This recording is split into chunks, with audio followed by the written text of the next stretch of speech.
What is up, New Beginnings Church? Happy Friday morning to you, and welcome to this devotional series we're doing called Lessons from Peter. We're in the book of 1 Peter. If you want to pause and read ahead, we're in chapter 2. And just yesterday we read a verse, and I said, hey, pay attention to these verses because it's a bit of a tone setter for the things that are about to come. So he uses this line. He goes, "Dear friends, I urge you as foreigners and exiles," meaning you don't belong here. You're not permanent residents. You're passing through and you really don't fit. He goes, "Abstain from sinful desires which wage war against your soul. Live such good lives among the pagans. Though they accuse you of doing wrong, they may see your good deeds and glorify God on the day he visits us." So remember, that's almost a lift from Jesus in the Sermon on the Mount when he talks about let your light so shine before men that they see your good deeds and glorify your Father in heaven. So this is the tone setter. And then what he's about to do is get into some very specific categories. The first one he's going to deal with, and we'll read today, is how you think about authority figures, even including like government. Then he's going to talk to women, and then he's going to talk to kind of men and all people. And he's going to say, I think, in essence, here's what this really looks like. Because in the days that Peter was writing this, they were coming against persecution, again, from Jews, from Rome, from culture, everywhere you can imagine. And one of the things that was going on was people were talking bad about Christians.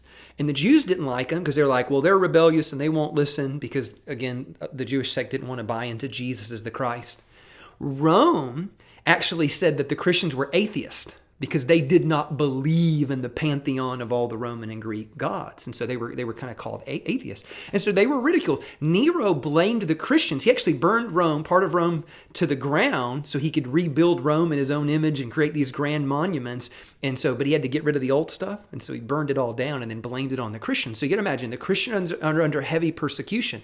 So he's like, hey, we've got to live differently among the pagans so that we rise above the accusations. And so in light of that, this is the next verse, verse 13.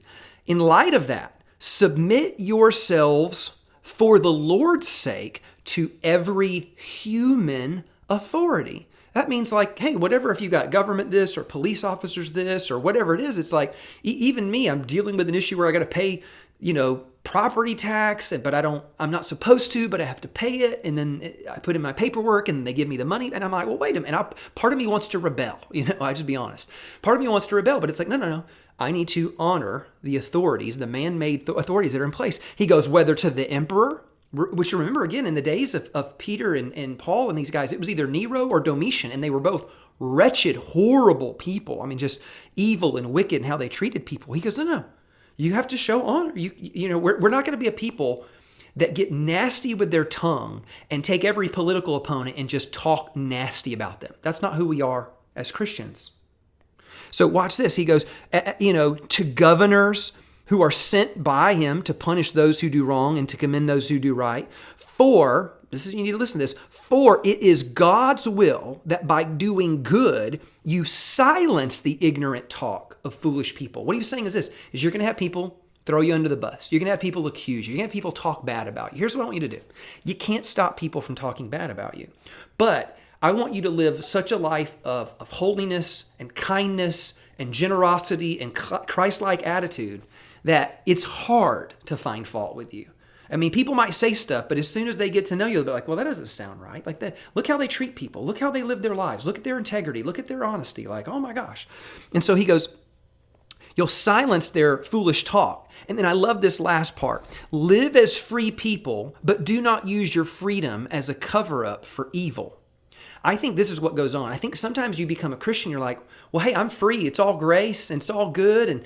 And I submit to a higher authority. And so we can get a little bit of a rebellious attitude, I think, because we think, I don't need to listen to that government authority. I listen to God. And that is true. But the attitude that we have towards people in authority is important. And watch this last verse. This last verse is so good. Verse 17. I'm going to read this in the King James because I love how King James says it. Honor all people. Love the brotherhood, fear God, honor the king. And when it says fear God to honor the king, when he was talking about king, he was talking about the earthly king.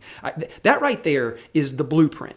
If you could just write down 4 things on a Post-it note and that's all you could keep with you, I mean, this is not a bad list right here. Let me read it again for you. Honor all people. different races, different genders, different political parties, different nationalities, honor all people. That's who we are. Love the brotherhood, meaning like the family of faith. Oh, no, we love our brothers and sisters in Christ. We give them the shirt off our back. Fear God. And then lastly, honor the king. What a powerful set of verses to remind us that, hey, we are here to be light to the whole world, salt to the whole earth. It is time for us to do our job and actually be so kind and so generous and so compassionate with our good deeds that we rise above any accusation. Church, let us be light and salt in the earth today and this week and this weekend. I love you so much. God bless you. I'll see you on Sunday morning.